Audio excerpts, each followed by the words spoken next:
Isabelle de Valois avait 67 ans lorsque la tempête parfaite s'abattit sur sa vie, non pas sous le ciel gris de Bretagne, mais dans le regard d'un jeune homme qui aurait pu être son petit-fils. Elle vivait comme une reine, exilée dans son propre château, le château de Vannes, immense et froid domaine où le silence était le seul hôte constant. Isabelle était une femme d'une beauté préservée, fruit d'une discipline rigoureuse et d'une grande solitude. Sa peau, malgré les marques du temps, conservait la douceur d'une soie ancienne, et ses yeux gardaient une lueur intelligente que ni le veuvage ni l'isolement social ne pouvaient éteindre. Pour la haute société française locale, elle était une statue de marbre, intouchable, respectable et fondamentalement morte intérieurement. Personne n'imaginait que, sous les couches de cachemire et de perles, un volcan en sommeil n'attendait qu'une étincelle pour entrer en éruption. Et cette étincelle avait un nom, un prénom et une date de naissance qui défiaient toute logique. Lucas, 21 ans. Cette rencontre n'aurait pas dû avoir lieu, ou du moins, elle n'aurait pas dû être plus qu'une simple transaction commerciale. Lucas avait été engagé pour restaurer l'ancienne bibliothèque du château, un labyrinthe de bois sombre et de livres rares aux effluves de cuir et de passé. Lorsqu'il entra dans la pièce, imprégné d'une odeur de pluie, de sciure et du musc naturel d'un jeune homme qui travaille de son propre chef, l'atmosphère sembla se figer. Isabelle, assise dans son fauteuil de velours, lisait, et lorsqu'elle leva les yeux, le choc fut physique. Lucas n'était pas seulement beau. Il dégageait une vitalité brute, une énergie presque agressive qui contrastait violemment avec l'atmosphère stérile du manoir. Il portait un simple t-shirt blanc, taché de plâtre, qui moulait son large torse et ses bras musclés, et un jean usé qui sculptait un corps à l'apogée de sa virilité. 46 ans les séparaient, 46 années d'expérience, de musique, de gouvernement, de mode. Mais dans la pénombre de cette bibliothèque, les mathématiques perdirent tout leur sens. Le premier regard que Lucas lui lança n'était ni respectueux ni servile. C'était un regard de reconnaissance, un lent et délibéré balayage qui descendit dans les cheveux argentés d'Isabelle, parcourut son cou, s'attarda sur ses genoux, couverts par le chemisier de soie, et revint à ses yeux avec une intensité à couper le souffle. Il ne voyait pas une vieille dame, il voyait une femme. Et Isabelle, pour la première fois depuis des décennies, sentit le sang affluer chaud et vibrant dans des endroits qu'elle croyait oubliés. Une rougeur lui monta aux joues, non de honte, mais sous l'effet d'une chaleur soudaine et intense. Les journées de travail s'étaient transformées en un dangereux jeu du chat et de la souris. Isabelle inventait des prétextes pour aller à la bibliothèque. Elle se disait qu'elle devait superviser la restauration, mais en réalité, elle avait besoin de cette drogue addictive qu'était sa présence. Cachée derrière un livre, elle l'observait gravir les hauts escaliers, les muscles de son dos se contractant sous le tissu fin de sa chemise, la sueur perlant à sa nuque. Le bruit de sa respiration, le rythme de son travail, tout cela éveillait en elle un désir primal. Lucas, de son côté, savait qu'il était observé, et il la provoquait. Il laissa sa chemise déboutonnée un peu plus longtemps que nécessaire. Il lui demanda son avis sur les couleurs, se rapprochant plus que de raison, envahissant son espace personnel de sa chaleur corporelle, l'obligeant à le sentir, un mélange enivrant de tabac, de bois et d'odeur humaine. La tension sexuelle était devenue insoutenable par un après-midi orageux. Les lumières s'éteignirent, plongeant le château dans le crépuscule. Isabelle était dans la bibliothèque, feignant de chercher un document, lorsque Lucas descendit les escaliers et s'arrêta à quelques centimètres d'elle. Le silence était si pesant que le bruit des gouttes de pluie frappant la vitre résonnait comme un cœur qui bat la chamade. Lucas tendit la main et, avec une audace frôlant la folie, effleura une mèche de cheveux d'Isabelle. Ce contact fut comme une décharge électrique. Isabelle trembla visiblement, laissant échapper un soupir tremblant qui résonna dans la pièce vide. « Tu ne devrais pas faire ça », murmura-t-elle d'une voix tremblante, tentant de préserver les derniers vestiges de son autorité et de sa moralité. « Je pourrais être ta grand-mère, Lucas. J'ai 67 ans. Mon corps est une carte de chemins anciens. Tu es un enfant. Lucas ne recula pas. Au contraire, il fit un pas en avant, la coinçant doucement contre l'étagère. La proximité était à la fois suffocante et délicieuse. Il glissa la main dans sa poche arrière et en sortit son portefeuille en cuir usé. Lentement, sans quitter sa bouche des yeux, il sortit sa carte d'identité. Le geste était ferme, presque un défi. Il la tint à hauteur de ses yeux. La photo d'un jeune visage grave et la date de naissance, imprimée en noir sur le plastique. « Écoute », dit-il d'une voix rauque, vibrant dans sa poitrine. « Lis la date, Isabelle. Je ne suis pas une enfant. Je suis un homme qui sait exactement ce qu'il veut. Et ce que je veux, ce n'est pas une jeune fille de 20 ans qui ne connaît rien à la vie. Je veux l'histoire qui est écrite en toi. Je veux chaque année, chaque marque, chaque seconde que tu as vécue avant moi. » Cette déclaration fut un coup de poing dans l'estomac. Il ne fétichisait pas son âge, il le vénérait. Il jeta le document sur une table voisine avec dédain, comme si la bureaucratie n'avait aucune importance, et se reconcentra sur elle. « Vous dites que votre corps est vieux? Laissez-moi en juger. » Quand il l'embrassa, ce n'était ni timide ni respectueux.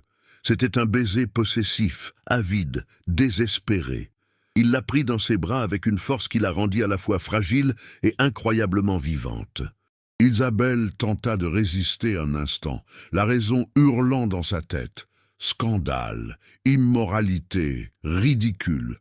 Mais la sensation de sa bouche sur la sienne, sa langue chaude explorant la sienne, ses grandes mains rugueuses agrippant sa taille et la collant contre sa hanche, balaya toute pensée rationnelle. Elle céda, elle se fondit contre lui, ses mains, ornées de bagues en diamant et à la peau délicate, agrippant ses larges épaules, ses ongles s'enfonçant dans sa chair jeune. Ce qui s'était passé dans cette bibliothèque était la transgression d'un tabou sacré. Là, sur l'ancien tapis persan, entouré de siècles de savoir, ils avaient réécrit les lois de la nature. Lucas la déshabilla non pas avec précipitation, mais avec une adoration qui fit pleurer Isabelle. Elle avait honte de sa nudité, des marques du temps, de la gravité qui avait marqué son corps pendant près de 7 décennies. Elle tenta de se couvrir de ses mains, mais Lucas les repoussa doucement, avec fermeté. Il parcourut de ses mains et de sa bouche chaque centimètre de sa peau, embrassant les rides, les cicatrices, vénérant la douceur que seule la maturité apporte. Pour lui, sa peau était un velours précieux, pour elle, son contact était un feu liquide. L'attirance physique qui les unissait était intense, presque violente dans sa passion. Il y avait en eux une urgence, un désir ardent, celui de ceux qui savent que le temps est leur ennemi. Isabelle découvrit que son corps, qu'elle croyait à la retraite, était capable d'éprouver des plaisirs qu'elle n'avait jamais connus dans sa jeunesse. Avec son défunt mari, l'amour avait été tiède, superficiel. Avec Lucas, ce fut une tempête. Il la fit vibrer, gémir, se gratter. Il lui fit oublier qu'elle était Madame de Valois et lui rappela qu'elle était une femme. Le contraste de leur peau, la sienne, bronzée, ferme et tendue, la sienne, pâle, douce et marquée par le temps, créait une esthétique visuelle qui, loin d'être grotesque, était d'une beauté brute et profondément humaine. Mais le monde hors des murs du château n'était pas la sombre bibliothèque. Le secret, tel un feu trop vif, finit par se révéler. Les domestiques commencèrent à s'en apercevoir. Les regards insistants, Lucas qui rentrait tard, les chuchotements dans les couloirs, le changement d'apparence d'Isabelle. Elle, qui s'était toujours habillée de gris et de noir, se mit à porter du rouge à lèvres, à laisser ses cheveux détachés et à marcher d'une légèreté suspecte. Vannes est une petite ville. C'est au moment où ils furent vus ensemble pour la première fois, au marché, que la bombe explosa. Isabelle avait besoin de sortir, de respirer l'air frais, de vivre sa passion au grand jour. Lucas lui tenait la main sur la place centrale. Ce simple geste interrompit le tumulte émotionnel de la ville. Les dames de la haute société, amies d'Isabelle depuis des décennies, s'arrêtèrent, tasse de thé à la main au milieu de la rue. Le silence qui s'abattit sur la place était pesant, chargé de jugement. « Regardez-la » murmurait-elle.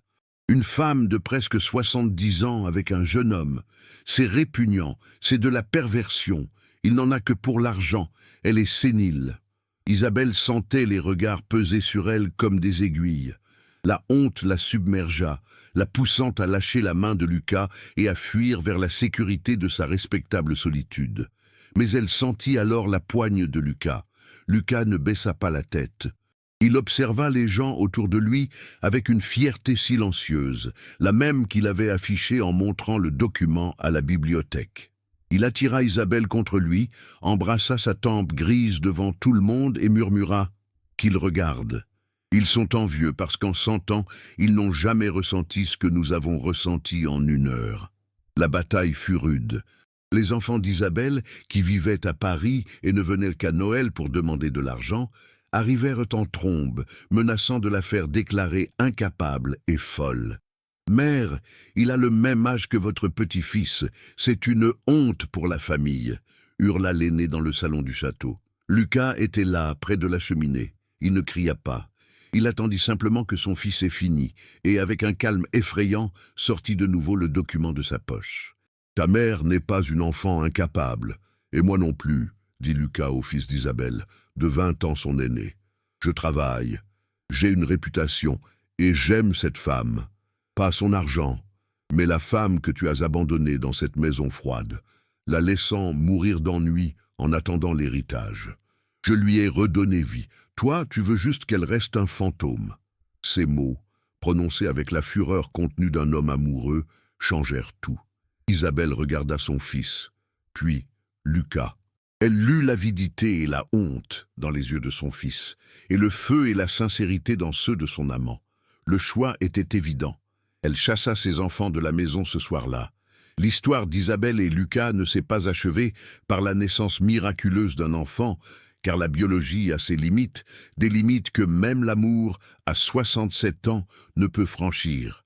Mais elle s'est achevée par un autre miracle, peut-être plus réel, celui de la Renaissance. Isabelle a vécu 15 années de plus, 15 années durant lesquelles elle a voyagé, dansé, aimé et été aimée avec une passion que beaucoup de jeunes femmes ne connaîtront jamais. Elle ne cherchait pas à paraître plus jeune, elle était simplement heureuse. Quand Isabelle s'éteignit enfin, à 82 ans, Lucas était à ses côtés, lui tenant la main, le visage marqué par les premières rides de l'âge. Il n'hérita pas du château. Isabelle légua tout à des œuvres caritatives, comme il l'avait convenu, pour prouver au monde la pureté de leur amour. Lucas hérita de quelque chose de plus précieux, le souvenir d'avoir été celui qui avait fait briller la lumière dans les yeux d'une reine solitaire. À Vannes, la légende se murmure encore, teintée d'envie et de piquant. On parle de la veuve du château qui, au crépuscule de sa vie, trouva un été brûlant dans les bras d'un jeune homme. Et ceux qui passent près de la bibliothèque du château, dit-on, peuvent encore humer l'odeur de la pluie, des vieux livres et l'électricité statique d'un désir qui a défié le temps, la morale et la mort. Preuve que la passion ne demande ni permission, ni excuse, et certainement pas de papier. Ce qu'Isabelle et Lucas vécurent entre les murs de ce château n'était pas une simple romance scandaleuse, c'était un acte de rébellion contre la mort elle-même, alors qu'ils étaient encore de ce monde. Pour Isabelle, chaque caresse de Lucas n'était pas seulement un plaisir, mais une réappropriation brutale de son existence, la preuve physique et suante que son sang brûlait encore sous une peau marquée par le temps. Pour Lucas, aimer Isabelle n'était pas une curiosité de jeunesse, mais un pèlerinage au cœur d'une âme vaste et complexe, qu'aucune jeune femme de son âge n'aurait pu lui offrir. Dans l'intimité de cette bibliothèque, sous le regard accusateur de la ville, ils ont prouvé que la passion est la seule force capable de courber le temps. Ils ont découvert que l'alchimie entre deux corps qui se désirent ardemment est la seule vérité absolue qui résiste au jugement hypocrite de la société. Au final, leur histoire nous livre une leçon viscérale. Ils ne se sont pas volé le temps. Ils ont créé une éternité privée, où 67 et 21 ans n'étaient pas des chiffres sur une identité, mais plutôt les coordonnées exactes de la rencontre de deux solitudes qui, face à l'abîme, ont eu le courage de choisir de brûler ensemble plutôt que de se figer